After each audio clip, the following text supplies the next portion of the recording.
فدا کا فزد عرقا ایک شعلہ دیگر برزن عشقا ایک شعلہ دیگر برزن عشقا مورا تن من دن سب پوکا دیا یہ جان بھی پیارے جلا جانا یا رسول اللہ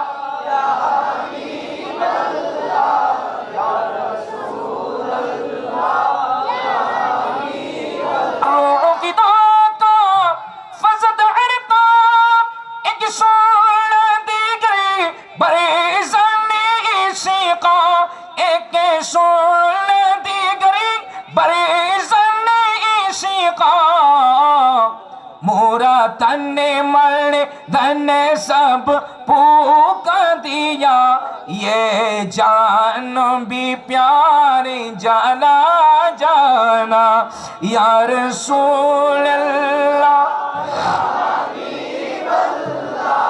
یا رسول اللہ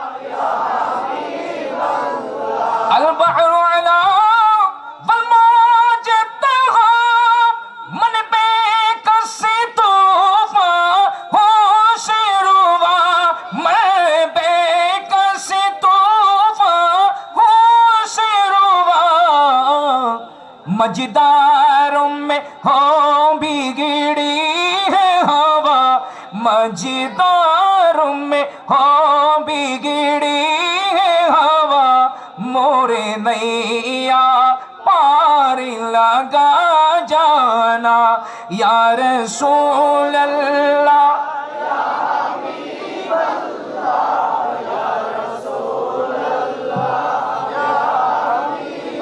یا رسول اللہ یا رسول اللہ یا حبیب الحمد للہ رب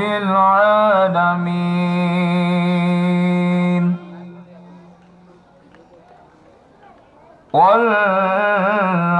والعاقبۃ للمتقین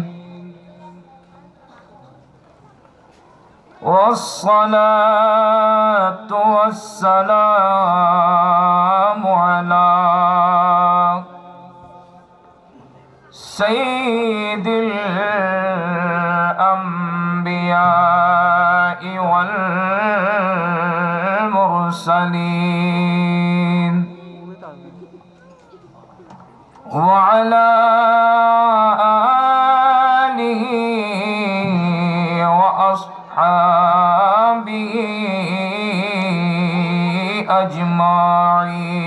أجمعين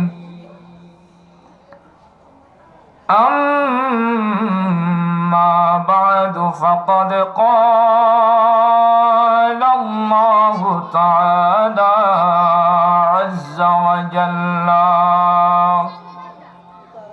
في شان حبيبه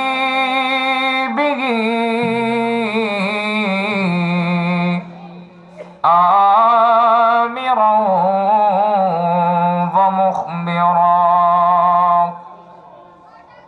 إن الله وملائكته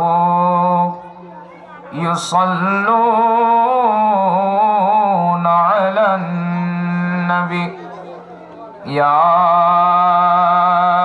أيها الذين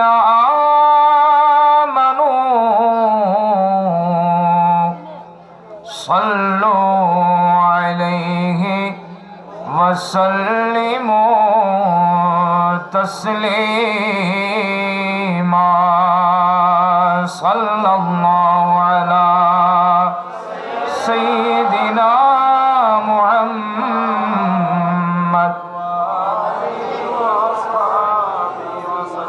صلاة يا رسول الله عليكم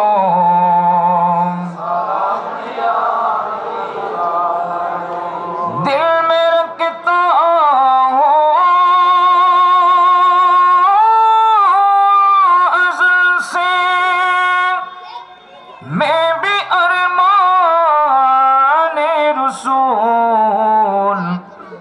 ताअबद छुटने न पाए मुझ से दामाने रसूल सलातुन या रसूल अल्लाह अलैकुम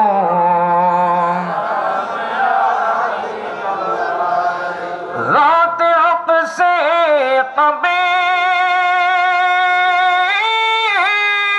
जुदा में रात महबूबे खुदा जो है फरमाने इलाही वो है फरमाने रसूल सलातुन या रसूल अल्लाह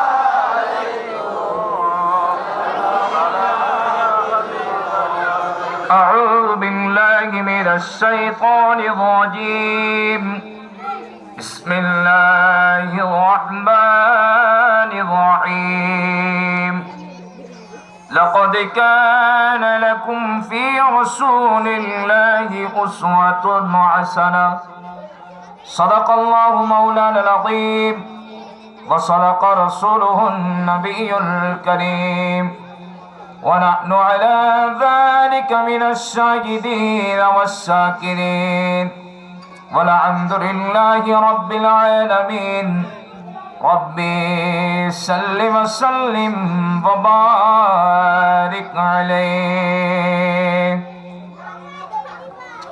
سچی باتیں سکھاتے یہ ہیں سیدھی راہ دکھاتے یہ ہیں سچی باتیں سکھاتے یہ ہیں ٹھنڈا ٹھنڈا میٹھا میٹھا ٹھنڈا ٹھنڈا میٹھا میٹھا پیتے ہم ہیں پلاتے یہ ہیں پیتے ہم ہیں پلاتے یہ ہیں سچی باتیں سکھاتے یہ ہیں انا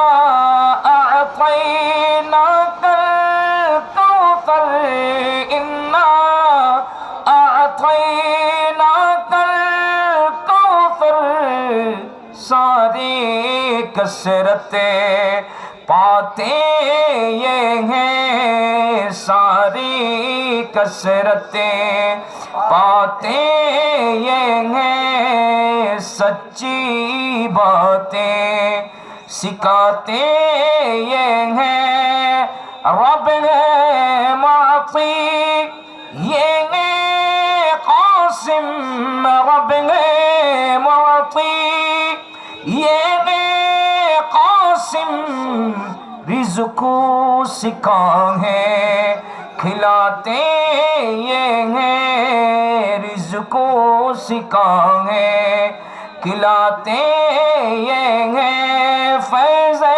جلیلی خلیلی سے پوچھو فیض جلیلی خلیلی سے پوچھو آگوں میں بانگیں لگاتے یہ ہیں آگوں میں بانگیں لگاتے یہ ہیں سچی باتیں سکھاتے یہ ہیں کہ دو رضا سے خوش ہو خوش رہے کہ دو رضا سے خوش ہو خوش رہے مجدار رضا سناتے یہ ہیں سچی باتیں سکھاتے یہ ہیں سیدھی راہ دکھاتے یہ ہیں উপস্থিত অধ্যক্ষের আয়োজিত সোনাইছড়ি গাউসিয়া কমিটি বাংলাদেশ ফুলতলা পূর্বপাড়া ৫ নং ওয়ার্ড শাখা, বিশেষ করে ফুলতলা পূর্বপাড়া এলাকাবাসীর যৌথ উদ্যোগে আয়োজিত পবিত্র ঈদ মিলাদুন নবী সাল্লাল্লাহু আলাইহি ওয়াসাল্লাম ও উরসে হযরতে সৈয়দনা সিদ্দিক আকবর রাদিয়াল্লাহু তাআলা আজিমুস-শান নূরানী ইরফানি রুহানি মাহফিলের সম্মানিত সভাপতি,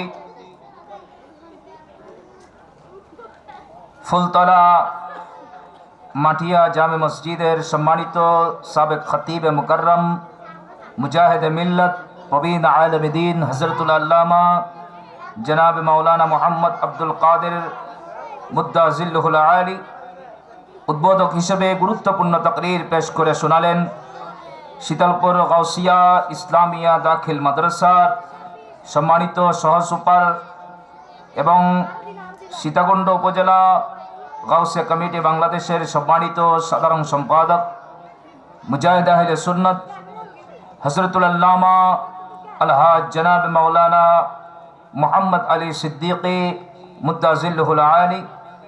প্রধান অতিথি হিসেবে তশরিফ রাখবেন বিশিষ্ট সমাজসেবক ও শিক্ষানুরাগী,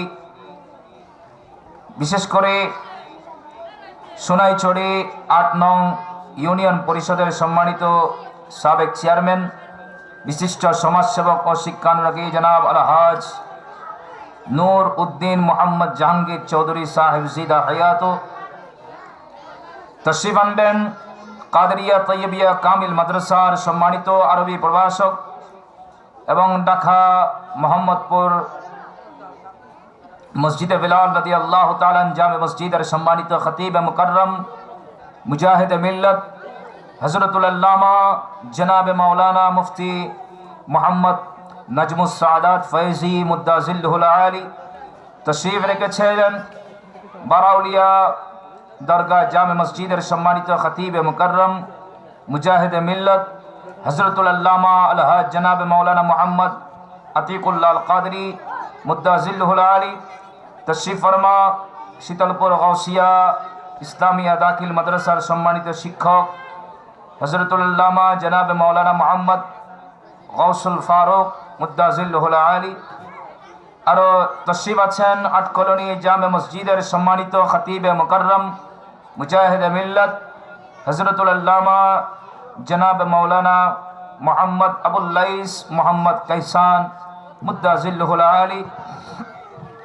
আরও তশরিফ আছেন হযরত ইমাম আজম রাদিয়াল্লাহু তাআলা জামে মসজিদের সম্মানিত খতিব মুকররম মুজাহিদ মিল্লত মাওলানা মোহাম্মদ আবু মোহাম্মদ মুশফিক ইলাহি এবং হযরতুল আল্লামা জনাব মাওলানা মোহাম্মদ শিহাবুদ্দিন কাদরি মুদ্দাজিল্লুহুল আলী।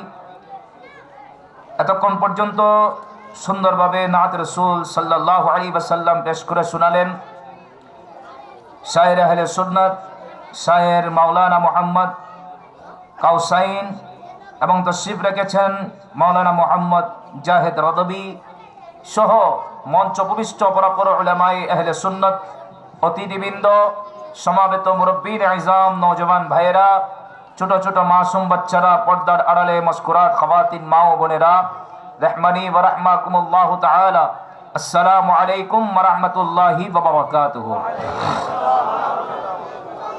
মহান রব্বুল আলামিনের আলিশান দরবারে লাখো কোটি শুকরিয়া আদায় করছি যে মহান রব্বুল আলামিন আমার মতো একজন গুনাহগার নালায়েক নাচিস বান্দা, কোনো ইলম নেই, কোনো হেলম নেই, এত বড় আজিমুস-শান নূরানী ইরফানি রুহানি মাহফিলে যোগদান করে কোরআন সুন্নাহ মোতাবেক কয়েক কালমা কথা বলার এবং আপনাদেরকে শ্রবণ করার তৌফিক দিয়েছেন বিদায় মুহাব্বতের আওয়াজ বলি আলহামদুলিল্লাহ।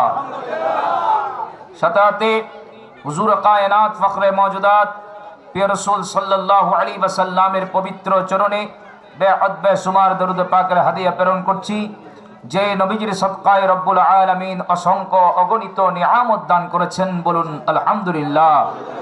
শুকরিয়া আদায় করছি যারা রাত দিন পরিশ্রম করে এত সুন্দর মেহফিলের যারা ব্যবস্থা করেছেন, আরও শুকরিয়া আদায় করছি যারা নিজেদের মূল্যবান সময়টুকু এদিক সেদিক ব্যয় না করে, গল্প গুজবে না কাটিয়ে আল্লাহ এবং রসুলের মহব্বতে যারা উপস্থিত হয়েছেন, আল্লাহ পাক প্রত্যেকের উপস্থিতি এবং সাহাবা দাওয়াতের এই ইন্তজামকে তান শাহী দরবারে কবুল আর মঞ্জুর করে নিক। সবাই বলুন আমিন। সম্মানিত উপস্থিতি, আমি পবিত্র কুরআনুল কারীমের একটি আয়াতে কারীমার অংশ তেলাওয়াত করেছি। আল্লাহ এবং রাসূলের নেগাহ হলে, আউলি কিরামদের নজরে করম যদি হয়, এই আয়াতের মাতাহাতে অল্প কথা বলে আমার বক্তব্য ইতি টানব।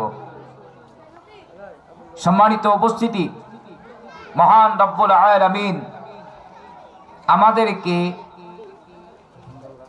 সঠিকভাবে চলার জন্যে যুগে যুগে কালে কালে অসংখ্য নবী রাসূল দুনিয়ার বুকে প্রেরণ করেছেন। বলুন আলহামদুলিল্লাহ। সমস্ত আম্বিয়া কিরাম ওনারা দুনিয়ায় এসে মানুষকে আল্লাহর ওয়াহদানিয়তের পরিচয় তুলে ধরেছেন। নিজেদের জীবন যাপন কিভাবে করবে সেই শিক্ষা সমস্ত আম্বিয়া কিরাম দিয়েছেন। এর ধারাবাহিকতায় রাসূল করিম রাউফুর রহিম সাল্লাল্লাহু আলাইহি ওয়াসাল্লাম দুনিয়ায় আগমনের পূর্বে অন্ধকারাচ্ছন্ন মানুষের মধ্যে কোনো ধরনের মায়া মমতা ছিল না। জুলুম, অত্যাচার, বেবিচারের মধ্যেই মানুষ ছিল। আল্লাহর পরিচয় মানুষের কাছে ছিল না। খুনাখুনি, মারামারি, বিভিন্ন ধরনের, এক কথায় ইবলিসের যত কাজ আছে সমস্ত কাজের মধ্যে মানুষ নিমজ্জিত ছিল। সেই সমস্ত কাজগুলা দূরীভূত করার লক্ষ্যে আমরা আমাদের জীবনকে কিভাবে পরিচালিত করব, মানবতা শিক্ষা দেওয়ার জন্যে, মহব্বত শিক্ষা দেওয়ার জন্যে আল্লাহ আপন হাবিবকে দুনিয়ার বুকে প্রেরণ করেছেন। বলুন সুবহানাল্লাহ। নবীজির আগমনের মাধ্যমে আমরা আল্লাহর পক্ষ থেকে অসংখ্য নিয়ামত পেয়েছি। কথা বলেন ঠিক কিনা? আমার রাসূলের আগমন আমাদের কাছে যত ধরনের অপকালচার আছে সমস্ত কিছু বন্ধ করে দেওয়া। আমার নবীর আগমনের শিক্ষা আছে কিনা বলেন? নবীজির আগমনের শিক্ষা আছে কিনা? নবীজির আগমনের মাধ্যমেই তো সমস্ত খারাপিয়ত দূরীভূত হয়েছে। আমার নবীর আগমনের মাধ্যমে, আমার নবীর হায়াত মুবারাকা থেকে আমাদের জন্য রয়েছেন শিক্ষা। কথা বলেন ঠিক না? যেভাবে আমার আল্লাহ কুরআনুল কারীমের মধ্যে ইরশাদ করছেন, লাকাদ কানা লাকুম ফি রাসূলিল্লাহি উসওয়াতুন হাসানাহ। আমার আল্লাহ বলছেন, আমার বান্দারা, তোমাদের জন্য রয়েছেন আমার মাহবুব নবীর জীবনী থেকে উত্তম আদর্শ, উত্তম নমুনা। একটু বড় আওয়াজে বলেন না সুবহানাল্লাহ।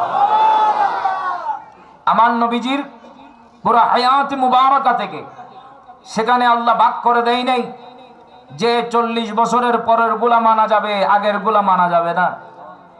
এ ধরনের কোনো কিছু আল্লাহ ভাগ করে দেয়। কিন্তু কিছু কিছু মানুষ দেখা যায় এরা বলে নবীজির 40 বছরের আগের গুলা মানা যাবে না। একটু বড় আওয়াজে বলবেন না নাউজুবিল্লাহ। এটা নবীজির শানে বেয়াদবি। কথা বলেন ঠিক কিনা? আমার আল্লাহ বলছেন যে আমার নবীর হায়াতে মুবারাকা, নবীর আগমন, নবীর শিশুকাল, নবীজির শৈশবকাল, পুরা হায়াত মুবারাকা আমাদের জন্য রয়েছেন শিক্ষা। আমরা কিভাবে চলাফেরা করব, আমরা কিভাবে নিজেদের জীবন গঠন করব, আমরা কিভাবে সমাজের মধ্যে, রাষ্ট্রে আমরা কিভাবে চলাফেরা করব, কি কর্ম করব, সব শিক্ষা আমার নবী দিয়েছেন। সমস্ত কিছু আমার নবীর জীবনী থেকে পাওয়া যায়। বিশেষ করে আপনারা জানেন সুলহ হুদাইবিয়ার সময়, যে সময় 6ষ্ঠ হিজরিতে মুসলমানদের সাথে কাফেরদের একটা সন্ধি হয়েছিল, যেটাকে সুলহ হুদাইবিয়া বলা হয়। বলছিলাম যে সন্ধির কারণে মুসলমানরা সুন্দরভাবে চলাফেরা করতে পারছে, ধর্মের প্রচার মানুষের কাছে দিতে পারছেন। আর ওই সময় আরবের মানুষরা মুলকে শামের দিকেই ব্যবসার কাজে যেতে হতো। আপনাদের মনোযোগ আছে?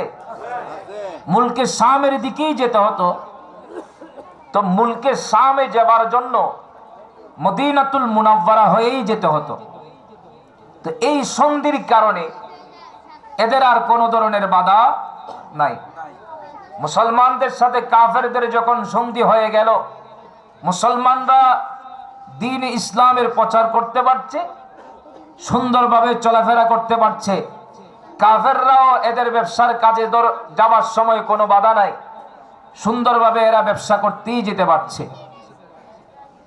আমি এই কথাগুলা বলার কারণ, বুখারী শরীফের প্রায় শুরুর দিকে কিতাবুল ওয়াহিতে একটা হাদিস নোট হয়েছে যে ওই সময় বড় বড় যে বাদশা ছিল তার মধ্যে ওদের কাছে আমার নবী ইসলামের দাওয়াত দিয়েছিলেন, নবীজি চিঠি পাঠিয়েছিলেন।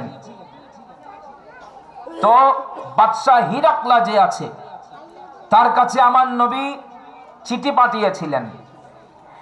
হযরতে দাহিয়াতুল কলবি রাদিয়াল্লাহু তাআলা উনি সেই চিঠি নিয়ে গিয়েছিলেন। তো যখন মক্কাতুল মুকাররমা থেকে আবু সুফিয়ানের নেতৃত্বে, এখন তো ওনাকে হযরত আবু সুফিয়ান রাদিয়াল্লাহু তাআলা বলতে হয়, কারণ উনি মক্কা বিজয়ের পরে ইসলাম ধর্ম কবুল করেছিলেন। উনি যখন ইসলাম ধর্ম কবুল করে নাই, সেই সময় ওই সুলহ হুদাইবিয়ার সময় সেই মক্কাতুল মুকাররমা থেকে তার সাথে কিছু লোক কাফেররা ব্যবসার কাজে মুলকে শামে আসছিল। এই খবর বাদশা জেনেছেন, কারণ বাদশার কাছে আমার নবীর চিঠি পৌঁছে গেছেন। ওইসবের মধ্যে যে মোটামুটি পাওয়ারফুল এবং জ্ঞানী বাদশা এই হযরত এই হিরাকলাও, উনি জ্ঞানী বাদশা ছিল। ওই সময়ের ওনার কাছে ইলম ছিল, তাওরাতের জ্ঞান ছিল।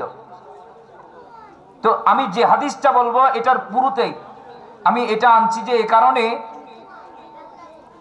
যে বাদশা হিরাকলা যখন জানতে পারলো মক্কাতুল মুকাররমা থেকে ইসলামের দাওয়াত নিয়ে কাফেররা মক্কাতুল মুকাররমা থেকে কাফেররা যখন আসলো, সেই কাফের আসার কথা যখন শুনলো, শোনার সাথে হিরাকলা এদেরকে বাদশার দরবারে ডেকে পাঠালেন। এবার হাদিস শুনেন। হাদিস বর্ণনা করছেন হযরত আব্দুল্লাহ ইবনে মাসউদ রাদিয়াল্লাহু তাআলা এবং হযরত আব্দুল্লাহ ইবনে আব্বাস রাদিয়াল্লাহু তাআলা।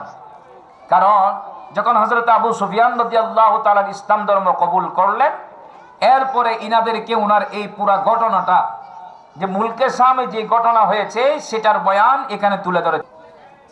হযরত আব্দুল্লাহ ইবনে আব্বাস রাদিয়াল্লাহু তাআলা আখবরহু আন্না আবু সুফিয়ান ইবনে হারব আখবরহু আন্না হিরাকলা আরসালা ইলাইহি ফি রাকমিন মিন কুরাইশ ওয়া কানু তুজ্জার বিশ-শামি ফিল মুদ্দাতি আল্লাতী কানা রাসূলুল্লাহ সবাই পড়ুন সাল্লাল্লাহু আলাইহি ওয়াসাল্লাম মাদ্দা ফিহা আবু সুফিয়ান ওয়া কুফার কুরাইশ ফাআতাহু ওয়া হুয়া বিলা ফাদাআহুম في مجلسه وحله عظماء الروم ثم دعاهم ودعا ترجمان فقال أيكم أقرب نسبا بهذا الرجل الذي يزعم أنه نبي فقال أبا سفيان قلت أنا أقربهم نسبا قال أدنوه مني وقربوا أصحابه فجعلهم عند ظهري ثم قال للترجمان حضرت عبد الله بن عباس রাদিয়াল্লাহু তাআলা উনি হাদিস বর্ণনা করতে লাগলেন। উনি বলেন, আমাকে হযরতে আবু সুফিয়ান রাদিয়াল্লাহু তাআলা বর্ণনা করেছেন কি? আবু সুফিয়ান রাদিয়াল্লাহু তাআলা বলেন, যে সময় মুসলমানদের সাথে কাফেরদের সন্ধি হলো, সুলহ হুদাইবিয়ার সময়, আমরা মক্কাতুল মুকাররমা থেকে মুলকে শামে ব্যবসার কাজে যখন গেলাম, ওই সময় বাদশা আমাদেরকে ডেকে পাঠালো। যে কথাটা আপনাদের সম্মুখে বলেছিলাম, বাদশার দরবারে ডেকে পাঠালো। বাদশা এবার বাদশার সামনে বসালেন। বাদশা এবার বললেন, উনি তো রোমের মানুষ, আরবি ভাষা জানেন না, এখন ওনার ভাষা তো এরা বুঝবে না, মক্কাতুল মুকাররমা থেকে যারা আসছে এরা বুঝবে না, এদের ভাষা উনি বুঝবে না। তো উনি একজন তরজুমানকে ডাকালেন, ট্রান্সলেটর। আপনাদের আমার কথা বুঝতে পারতেছেন? যাদেরকে দুভাষী বলা হয় আর কি, উনার কথা, হ্যাঁ ভাষাবিদ। উনি আসছে, বাদশা কি বলছে ওনাকে বলবে, ওনারা কি বলছেন সেটা বাদশাকে বলবেন। আমার কথা আপনারা বুঝতে পারছেন তো? ট্রান্সলেটরকে ডাকালেন, উনি আসলো, বললেন বলো যিনি মক্কাতুল মুকাররমায় নবী দাবি করছে উনার নসবের দিক দিয়ে কাছের মানুষ কি আছে? এখানে যারা আসছে ওই মক্কাতুল মুকাররমা থেকে যারা আসছে এদের মধ্যে যিনি মক্কা শরীফে নবী দাবি করছেন সেই নবী দাবিদারের মধ্যে কাছের মানুষ কে আছে? তো এখানে কাছের মানুষ তো হযরত আবু সুফিয়ান, উনি আছেন। হযরত আবু সুফিয়ান উনি বলতে লাগলেন, হ্যাঁ আমি আছি, আমি সবচাইতে কাছের মানুষ। বাদশা বললেন, তুমি আমার সন্নিকটে আসো, ওনার সাথী যারা আছে এরা ওনার সাথে লেগে লেগে বসো। পিছনে বসালেন, আমাকে একদম সামনে বসালো, আমার পিছনে লেগে লেগে লেগে লেগে আমার সাথে যারা আসছে এদেরকে বসাই বলে দেই। দেখেন বাদশা খুব জ্ঞানী। আবু সুফিয়ান বলতে লাগলেন, ক্বালা ফাওয়াল্লাহ লামাল আয়াউ মিন আইয়াথিরু আলাইয়া কাযিবান লাকাযাবতু আলাই। আবু সুফিয়ান বলেন, ওই সময় আমার অন্তরে ওই নবীর প্রতি বিশেষ বেশি, আমার অন্তরের মধ্যে উনার প্রতি বিদ্বেষ। ওই সময় আমার অন্তরের মধ্যে বিদ্বেষ। আমি চাইলে মিথ্যা বলতে পারতাম, আমার যদি লজ্জা না হতো, কারণ আমার সাথে যারা গেল আমি যদি এখানে মিথ্যা বলি এরা তো আমাদের বাড়িতে গিয়ে আমাকে মৃত্যুক হিসেবে জানবে। এই লজ্জার কারণে আমি কোন ধরনের মিথ্যা বলতে পারি নাই। উচ্চ আওয়াজ বলুন না সুবহানাল্লাহ। সালাতুন ইয়া রাসূলুল্লাহ।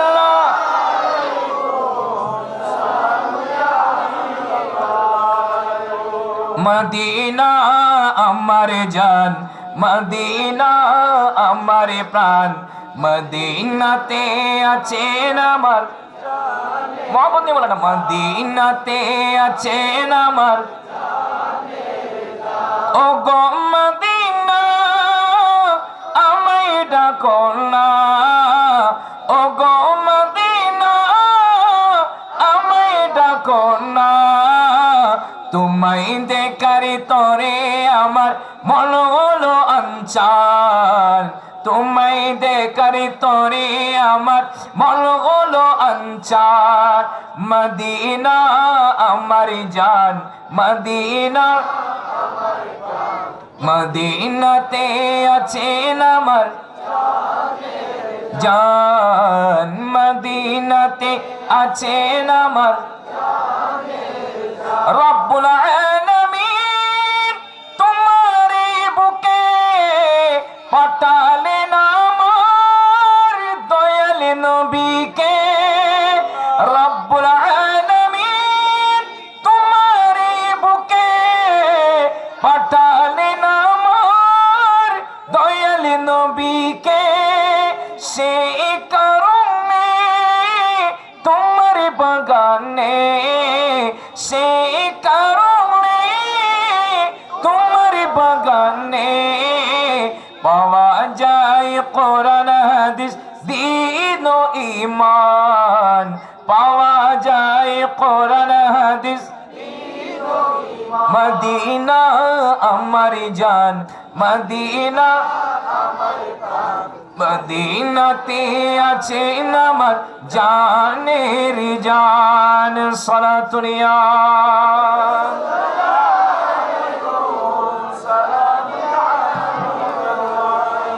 কষ্ট হচ্ছে আপনাদের? এখন বাদশা বলছেন কোন প্রকার যাতে কি না করে, মিথ্যা বলতে না পারে। এখন মিথ্যা বলারও সুযোগ নাই, কারণ ওনার সাথে যারা আসছে এদেরকে একদম কাছে কাছে বসালেন। বাদশা প্রশ্ন করলেন, তুম্মা কানা আউয়ালা মা সাআলানি আনহু আন ক্বাল কাইফা নাসবুহু ফীকুম। আবু সুফিয়ান বলেন, বাদশা আমার কাছে সর্বপ্রথম প্রশ্ন করলেন, যিনি নবী দাবি করছেন মক্কাতুল মুকাররমায়, যিনি নবী দাবি করছেন, ওনার বংশমর্যাদা কি রকম, ওনার নসব কি রকম, উনি কোন বংশের মানুষ, ওনার বংশ কি রকম? আমি বললাম, কুলতু হুয়া ফিনা যু নাসাবিন, মক্কাতুল মুকাররমায় যিনি নবী দাবি করছেন উনি শ্রেষ্ঠ বংশের লোক। বাদশা 11টি প্রশ্ন করেছে। কয়টা? 11টি। আপনাদের কি কোনো কষ্ট হচ্ছে? বাদশা প্রথম প্রশ্ন করলেন যে যিনি নবী দাবি করছেন উনি কোন বংশের মানুষ, ওনার বংশমর্যাদা কি রকম। এখন আবু সুফিয়ান ওনার থেকে মিথ্যা বলার কোনো সুযোগ বলেন না। দুশ্মনের মুখে জবান দিয়ে বের হচ্ছে আমার রাসূল শ্রেষ্ঠ বংশের লোক। আমার সাথে হুজুরের সম্পর্ক মহব্বতের। উনি যদি কোন একজন মানুষ বলে অমুক এই মানুষটা এরকম, ওনার আচরণ দেখলাম এরকম, তো উনি শুনে খুশি হয়ে যাবে। কথা বলেন না রে বাবা। আর যদি দুশ্মন হয়, বলেন না, দুশ্মন হলে বেজার হবে যে না। কেউ যদি দুশ্মনী থাকে, কেউ যদি বলে ভাই এই মানুষটা তো খুব এরকম দেখলাম খুব ভালো, তখন আমাদের অনেকে বলবে যে তুমি শুধু সেটা দেখছো যে না, ওনার অবস্থা তো জানো না কিরকম। কথা বলেন না। তখন যেগুলা না সেগুলাও ওনার নিচ থেকে আরো কিছু বানিয়ে বলেন না। কারো সাথে যদি কি থাকে, বলেন না রে বাবা, দুশ্মনী থাকে, সেই দুশ্মনীটা এফেক্ট পড়ে ওই পরিবারে যদি কোনো মেয়ে থাকে ওই মেয়ের বিবাহে। কথা বলেন। আমাদের চট্টগ্রামের ভাষায় বলে কি, বনি দেয়, কি দে দে ও আইবে কেন, ও কেন হইতে লাগবে না, এবার হইলে জানো না, এ হইলে জানো না, হইতে হইতে তুন নিজুর তুন কিছু মানে মোটামুটি উগ্র ভালো পরিবার যাতে নয়। কথা বলেন ঠিক কিনা? এটা বড় মারাত্মক অপরাধ। কোন একজন মেয়ে সম্পর্কে আপনি মিথ্যা তুহমত দিয়েছেন, এটা কবিরা গুনাহ। কথা বলেন ঠিক কিনা? আলায়াস বিল্লাহ। আল্লাহ আমাদেরকে হেফাজত করুক, এ সমস্ত কাজ থেকে আমাদের প্রত্যেককে হেফাজত করুক। কি দরকার উল্টা সিধা কথা বলে নিজের আমলি জিন্দেগিকে বরবাদ করে দেওয়া। কথা বলেন ঠিক না? আল্লাহ আমল করার তৌফিক দান করুক। এগুলো চেঞ্জ করার দরকার আছে কিনা? এই ধরনের মন মানসিকতা থাকলে পরিবর্তন হওয়ার দরকার আছে কিনা? আল্লাহ সেই পরিবর্তন হওয়ার সেই তৌফিক দান করুক। সবাই বলুন আমিন। আপনাদের কি কোনো কষ্ট হচ্ছে? তাইলে উনি বলছেন যে আমার রাসূল হচ্ছেন শ্রেষ্ঠ বংশের, বলেন না, কাফের হয়েও বলছেন আমার নবী হচ্ছেন শ্রেষ্ঠ বংশের লোক। কথা বলেন ঠিক কিনা? আমার পূর্বে আমার হুজুরও বলেছিলেন, এমন এমন এখন বর্তমানে দেখা যায় নবীর শানে ব্যবহার করছে যে কোনো ধরনের দ্বিধাবোধ করতেছে না। অথচ আমার আল্লাহ কোরআনে পাকে বললেন, ইয়া আইয়ুহাল্লাযীনা আমানু লা তাকুলু রাঈনা। রাঈনা শব্দটা খারাপ নয়। রাঈনা মানে ইয়া রাসূলুল্লাহ আপনি আমাদের দিকে একটু দেখুন। সাহাবায়ে কেরামের মধ্যে যারা ছিলেন নবীর কাছ থেকে ইলম অর্জন করতেন, নবীজি যখন বয়ান করতেন অনেকে নবীজির দিকে ওনাদের দিকে দেখার জন্য নবীকে বলতেন রাঈনা ইয়া রাসূলুল্লাহ, রাঈনা ইয়া রাসূলুল্লাহ। এখন ইহুদি ওই মুনাফিক যারা আছে, এই মুনাফিকরা এটাকে ব্যঙ্গ করে রাঈনা বললেন। রাঈনা মানে রাখাল। রাঈনা যখন বলা বলি করতো, এরা এই জিনিসটা যখন জেনে গেল, আমার আল্লাহ কোরআনে পাকের আয়াত নাজিল করে দিলেন। ঈমানদার বান্দাদেরকে বলতে লাগলো, ইয়া আইয়ুহাল্লাযীনা আমানু, হে ঈমানদার বান্দা, লা তাকুলু রাঈনা, তোমরা রাঈনা শব্দটা আমার হাবিবের শানে বলিও না। কেন? কারণ কাফেররা, মুশরিকরা, মুনাফিকরা এটাকে টেনে ব্যঙ্গ করে আমার নবীকে তো রাখাল ডাকতেছে। একটু বড় আওয়াজে বলেন না নাউজুবিল্লাহ। রাখাল ডাকাটা আল্লাহ নিজে অপছন্দ করেছেন, মানা করে দিয়েছেন। তোমরা কি বলবা আল্লাহ শিখাই দিয়েছেন। লা তাকুলু রাঈনা ওয়া কুলু উনজুরনা, ইয়া রাসূলুল্লাহ আপনি আমাদের দিকে একটু দেখুন। তোমরা বলো উনজুরনা ইয়া রাসূলুল্লাহ, উনজুরনা ইয়া রাসূলুল্লাহ। আল্লাহ নিজ থেকে আল্লাহর হাবিবের শানে যে শব্দটা আঘাত হচ্ছে, যেটাকে টেনে এরা কাফের মুশরিকরা মুনাফিকরা টেনে নবীকে রাখাল বলার কারণ যারা ইহুদিরা বলেছে করেছে, এদেরকে সুযোগ না করানোর জন্য আল্লাহ আয়াত দিয়ে পরিবর্তন করে দিয়েছেন। আজকে যারা ইহুদি নাসারার দালালি করার জন্য মাঠে নামছে, তারা নবীকে রাখাল বই ডাকতেছে। এদের কাছে কোরআন হাদিসের কোন স্টাডি নাই। আজকে আমাদের অনেক ভাইয়েরা, শিক্ষিত সমাজ, আমাদের অনেক ভাইয়েরা পাগল হয়ে যাচ্ছে। মনে কষ্ট নিয়েন না, এগুলো দুঃখ থেকে বলছি। নবীর শানে কেউ যদি আঘাত করে, ঈমান থাকবে? বলেন, নবীর শানে বেয়াদবি করলে ঈমান থাকবে? তো ঈমান ছাড়া নামাজ পড়লে কোনো কাজে আসবে? কোনো কাজে আসবে না। এটা যেরকম বান্দা হোক, এটা যে পাওয়ারফুল হোক, নবীর শানে যে কেউ বেয়াদবি করবে, এটা আমার বাবা হোক, এটা আমার মা হোক, এটা আমার আত্মীয় স্বজন হোক, এটা আমার যাই হোক না কেন, নবীর শানে বেয়াদবি করলে এদেরকে একচুল পরিমাণ ছাড় দেওয়া যাবে না। ঈমানদারের পরিচয় আল্লাহ কোরআনে পাকে তুলে ধরেছেন। আমার আল্লাহ কোরআনে পাকের মধ্যে বলছেন, ইয়া রাসূলুল্লাহ লা তাজিদু কওমান ইউমিনুনা বিল্লাহি ওয়াল ইয়াউমিল আখির ইউআদুনা মান হাদ্দাল্লাহ ওয়া রাসূলা। ইয়া রাসূলুল্লাহ, যারা ঈমানদার বান্দা, যারা আল্লাহর উপর ঈমান এনেছেন, আখিরাতের উপর যারা ঈমান এনেছে, আপনি রাসূলের উপর যারা ঈমান এনেছে, এদেরকে আপনি দেখবেন না কিসের মধ্যে? আল্লাহ এবং রাসূলের বিরুদ্ধে যারা আচরণ করে, এদের সাথে সম্পর্ক রাখতে দেখবেন না। ঈমানদার বান্দাদেরকে লা তাজিদু কওমান ইউমিনুনা বিল্লাহি ওয়াল ইয়াউমিল আখির ইউআদুনা মান হাদ্দাল্লাহ ওয়া রাসূলা। যারা আল্লাহ এবং রাসূলের বিরুদ্ধে আচরণ করে, এদের সাথে ঈমানদার বান্দারা সম্পর্ক রাখবে। বিরুদ্ধে আচরণকারীদের মধ্যে আল্লাহ বলছেন, ওয়ালাউ কানু আবাহুম আও আবনাহুম আও ইখওয়ানাহুম আও আশিরাতাহুম। এদের বিরুদ্ধে আচরণকারীদের মধ্যে তাদের বাবা হোক, তাদের মামা হোক, তাদের চাচা হোক, তাদের ভাই হোক, তাদের ছেলে সন্তান, আত্মীয় স্বজন যাই হোক না কেন, আল্লাহ এবং রাসূলের বিরুদ্ধে আচরণ করলে এদের সাথে সম্পর্ক রাখবে। যাদের জবান দিয়ে ঈমানদারের পরিচয় তুলে ধরলেন আমার আল্লাহ, ঈমানদার বান্দারা কখনো আল্লাহ এবং রাসূলের বিরুদ্ধে কথা বললে, নবীর শানে আঘাত করলে, এদের সাথে কখনো সম্পর্ক রাখবে। আপনারা যারা পাগল হয়ে যাচ্ছেন, জবান দিয়ে কি বের হচ্ছে সেটা দেখেন। নবীকে যথাযথভাবে মহব্বত করতে হবে। কথা বলেন ঠিক কিনা? কেমন মহব্বত? নিজের জানের চাইতেও বেশি। মুস্তাদরাক লিল হাকিমের মধ্যে হাদিস নোট হয়েছেন, আমার নবীজি নূরানি জবানে ঘোষণা দিলেন, ক্বালা রাসূলুল্লাহ, সবাই পড়ুন, সাল্লাল্লাহু আলাইহি ওয়াসাল্লাম, লা ইউমিনু আবাদুন হাত্তা আকুনা আহাব্বা ইলাইহি মিন নাফসি। আমার নবী নূরানি জবানে ঘোষণা দিলেন, ওই বান্দা ততক্ষণ পর্যন্ত ঈমানদার হবে না, কতক্ষণ? যতক্ষণ পর্যন্ত নিজের জানের চাইতেও আমি রাসূলকে মহব্বত করবে না। উচ্চ আওয়াজ বলুন না সুবহানাল্লাহ। সেজন্য আলা হযরত খুব সুন্দর করে বলেন, আর রূহু ফিদাকা ফাজাদ আরতা এক সোল দিগরে বরসানে ইশিকা এক সোল দিগরে बरसने इशिका। मोरा तन्ने मरने धन्ने सब पूका दिया, ये जानो भी प्यारे जला जाना, या रसूल अल्लाह, या हबीब अल्लाह, या रसूल अल्लाह, या हबीब अल्लाह।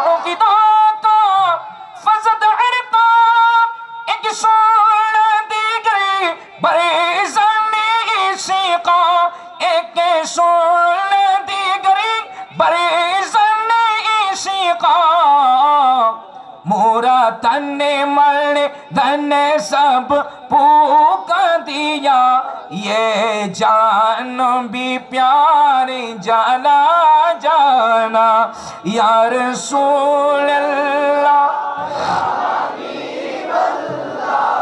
या रसूल अल्लाह,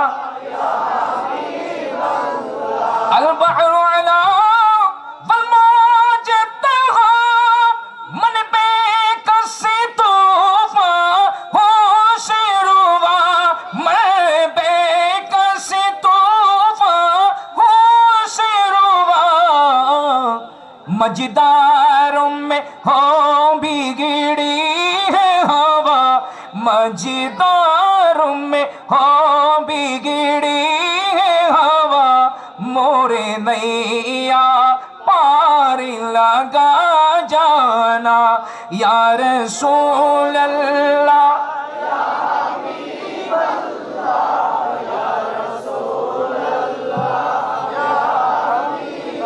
ইয়া রাসূলুল্লাহ ইয়া রাসূলুল্লাহ ইয়া হাবিব। আপনাদের মনোযোগ আছে? কষ্ট হচ্ছে মনে হয়। তাইলে আমাদের ঈমানকে মজবুত করতে হবে, কথা বলেন ঠিক কিনা? তাহলে প্রথম প্রশ্ন করলেন নবীজির বংশ সম্পর্কে, বংশমর্যাদা কিরকম। দুশ্মনের জবান দিয়ে বের হয়েছে নবী বংশমর্যাদা দিয়ে শ্রেষ্ঠ বংশের মানুষ। একটু বড় আওয়াজে বলেন না সুবহানাল্লাহ। এরপর আমার নবী সম্পর্কে জিজ্ঞেস করলেন ক্বালা ফাল ক্বালা হাদাল কওলু মিনকুম আহাদুন ক্বাত্তু ক্বাবলা। যিনি মক্কাতুল মুকাররমায় নবী দাবি করছেন, ওনার পূর্বে কেউ কি আর নবী দাবি করেছেন? ওনার নসব দিক দিয়ে, ওনার পূর্বপুরুষের দিক দিয়ে মক্কাতুল মুকাররমায় কেউ কি আর নবী দাবি করেছেন? কুলতু লা, উনি বললেন না। হযরতে ইসমাঈল আলাইহিস সালাম যদিও বা উনি মক্কা শরীফ আসছেন, উনি তো মক্কা শরীফের লোক নয়। হযরতে হাজরা আলাইহিস সালামের মাধ্যমে হযরতে ইব্রাহিম আলাইহিস সালাম মক্কাতুল মুকাররমায় পাঠিয়ে দিয়েছিলেন আল্লাহর হুকুমে।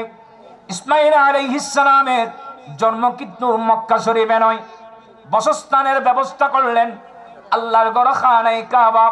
হযরতে ইব্রাহিম আলাইহিস সালাম ইসমাঈল আলাইহিস সালামকে নিয়ে আল্লাহর ঘর খানায়ে কাবা নির্মাণ করার পরেই আল্লাহর কাছে ফরিয়াদ করলেন, আল্লাহ আপনার কাছে আমি ফরিয়াদ করছি, আপনার মাহবুব নবী আখিরি নবী যাতে আমার নসল দিয়ে দুনিয়ায় তশরিফ আনে। আর আমার নবী হযরতে ইসমাঈল আলাইহিস সালামের বংশ দিয়ে আসলেন, যার এমনকি আমার নবী বলেন আমরা যে মিল্লাতে আছি সেটা ইব্রাহিম আলাইহিস সালামের মিল্লাত, মিল্লাত আবিকুম ইব্রাহিম, আমার বাবা ইব্রাহিম আলাইহিস সালামের মিল্লাত। কি মাইরি আমার নবী যাতে ওনার বংশ দিয়ে আসেন, যার কারণে উনি দোয়া করেছিলেন। আমার নবী দুনিয়া আসছেন হযরতে ইসমাঈল আলাইহিস সালামের বংশধর দিয়েই, আর ইসহাক আলাইহিস সালামের বংশ দিয়ে বনি ইসরাইলের নবীগণ, অন্যান্য নবীগণ হযরতে ইসহাক আলাইহিস সালামের মাধ্যমে, আর আমার নবী আসছেন হযরতে ইসমাঈল আলাইহিস সালামের মাধ্যমে। কিন্তু ইসমাঈল আলাইহিস সালাম উনি মক্কাবাসী ছিলেন না। বাদশা প্রশ্ন করলেন মক্কাতুল মুকাররমায় যিনি নবী দাবি করছেন ওনার পূর্বে কেউ কি নবী দাবি করেছেন? উনি বললেন না না, কেউ নবী দাবি করে নাই। আবার তৃতীয় প্রশ্ন করলেন ক্বালা ফাহাল কানা মিন আবাই মিন মালিক, ওনার বংশধরের মধ্যেই কেউ কি, ওনার আব্বা, ওনার দাদা, ওনাদের মধ্যে কি কেউ বাদশা ছিল? উনি বললেন কুলতু লা, না বাদশা ছিল না। এখন উনি প্রশ্ন করবে, উত্তর দিবেন বাদশা কিন্তু প্রশ্নের শেষে। বাদশা কিন্তু জ্ঞানী মানুষ, আগে বললাম। দেখেন আপনাদের কি কোনো কষ্ট হচ্ছে?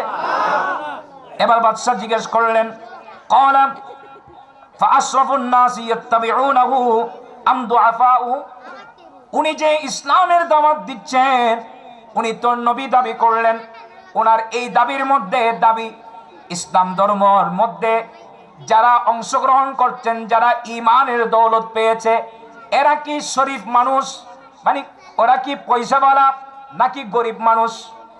কুলতু বাল দুআফাউহুম, যারা গরিব মানুষ এরা ইসলাম ধর্ম কবুল করছেন।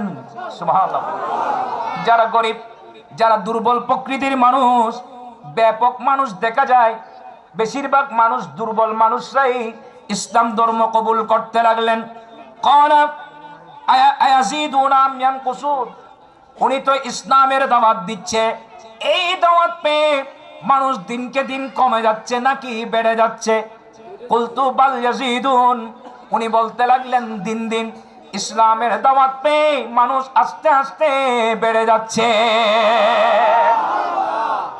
এবার আবার জিজ্ঞেস করলেন ক্বালা ফাহাল ইয়ারতাদ্দু আহাদুম মিনহুম সাখতাতুন লিদীনিহি বাদা আন ইয়াদখুলা ফীহি, উনি বলতে লাগলেন উনি যে ইসলামের দাওয়াত দিলেন, এই দাওয়াত পেয়ে যারা প্রবেশ করেছেন সেখান থেকে কি আজ পর্যন্ত কেউ কি বের হয়ে গেছে?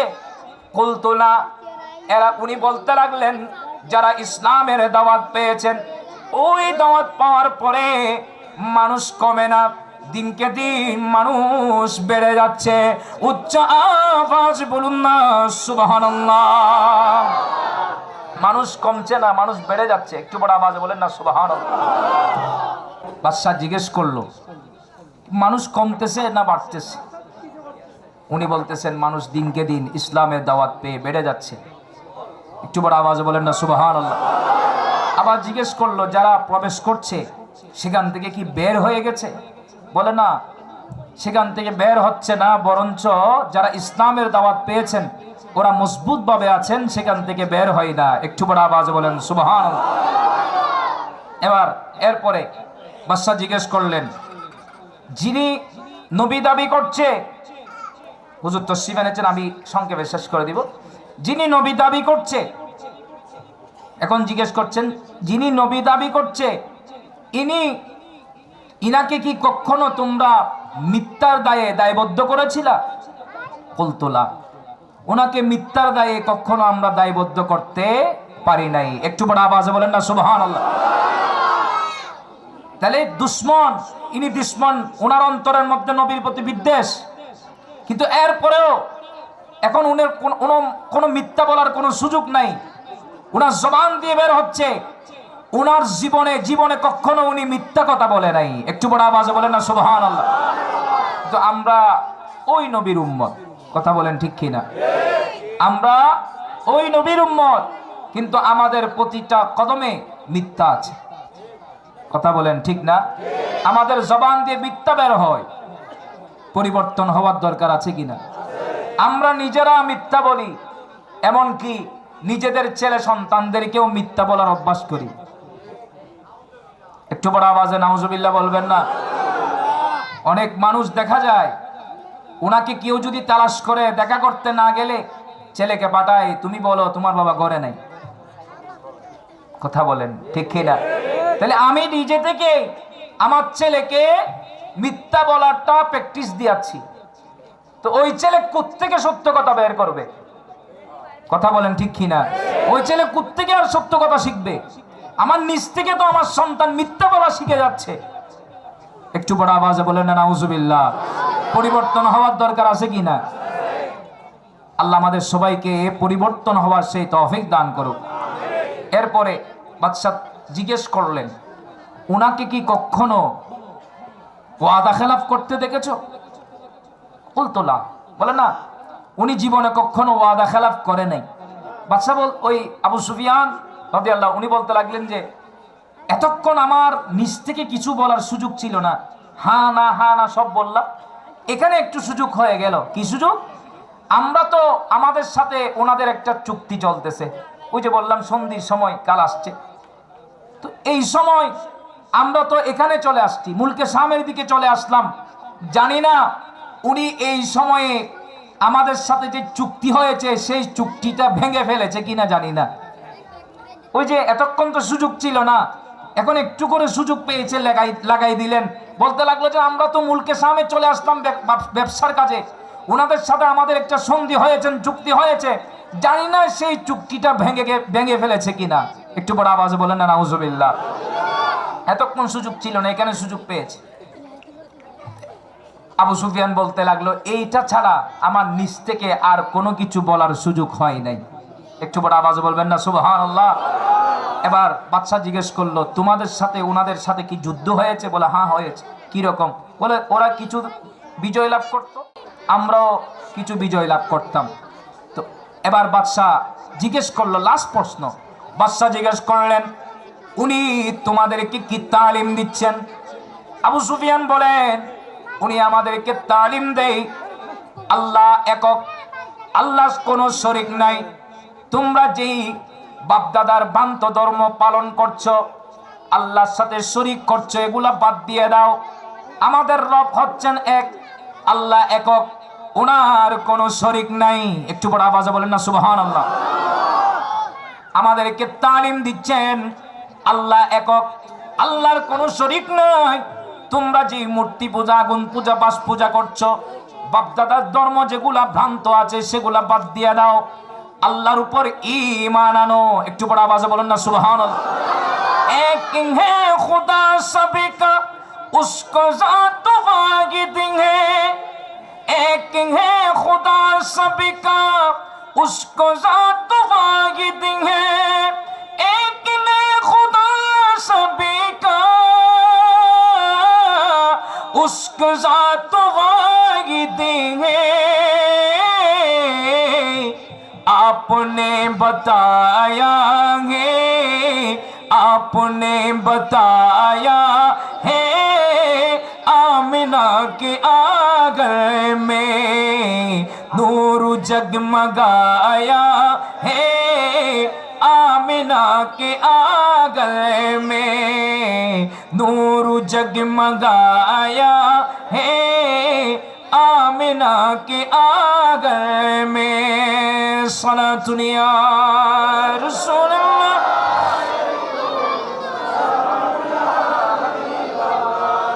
এবার বাদশা বলতে লাগলো, উনি তোমাদেরকে কি তালিম দিচ্ছে? বলে উনি আল্লাহর একক, আল্লাহর কোনো শরীক নাই, আল্লাহর ইবাদত করার জন্য বললেন, নামাজের তালিম দিলেন, সত্য কথা শিখাচ্ছেন। এমনকি উনি বলতে লাগলেন চরিত্র সুন্দর করার জন্য। মনোযোগ আছে আপনাদের? আল্লাহ আল্লাহ একক, আল্লাহর সাথে কাউকে শরীক করা যাবে না। দ্বিতীয়ত, বাপদাদার ভ্রান্ত ধর্ম ত্যাগ করতে হবে। এরপরে ওয়াক্ত মোতাবেক নামাজ আদায় করতে হবে। নবীজি তালিম দিচ্ছেন নামাজ পড়ার জন্য, এরপরে তালিম দিলেন সত্য কথা বলার জন্য, চরিত্র সুন্দর করার জন্য, এমনকি আত্মীয়তার সম্পর্ক ঠিক রাখার জন্য। একটু বড় আওয়াজে বলেন সুবহানাল্লাহ। চরিত্র সুন্দর করার জন্য আমার নবী তালিম দিয়েছেন। একটু বড় আওয়াজে বলেন না সুবহানাল্লাহ।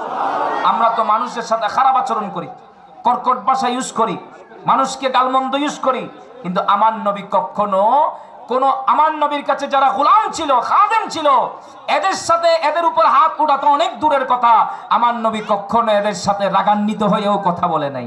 একটু বড় আওয়াজে বলেন না সুবহানাল্লাহ।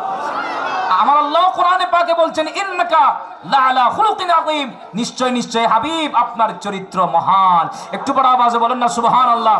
আলা হযরত বলেন, তেরে খুলুক عظيم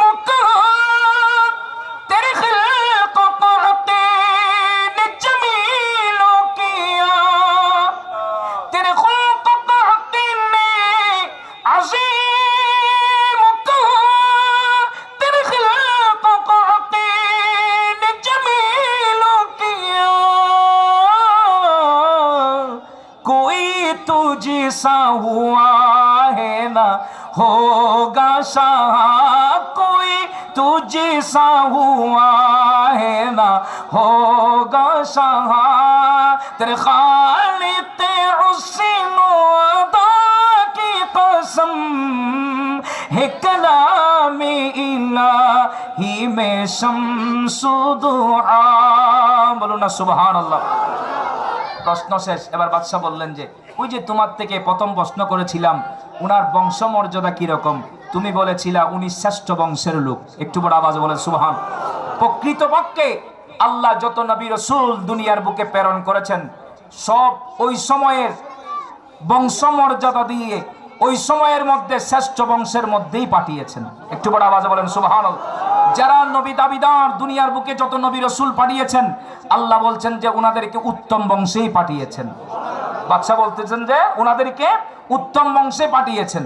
দ্বিতীয় প্রশ্ন করেছিলাম মক্কাতুল মুকাররমায় ইনার পূর্বে কেউ কি নবী দাবি করেছিল, তুমি বলেছিলে না ওনার পূর্বে কেউ নবী দাবি করে নাই। তাহলে বোঝা গেল তার মানে কেউ যদি দাবি করত সেরকম থাকতো তাহলে বুঝতাম যে উনার বাবার উনার দাদার কেউ নবী ছিলেন এখানে মক্কাতুল মুকাররমায়, সেই দাবিতে উনি দাবি করছে। কিন্তু তুমি বললা না উনার পূর্বে কেউ নবী দাবি করে নাই।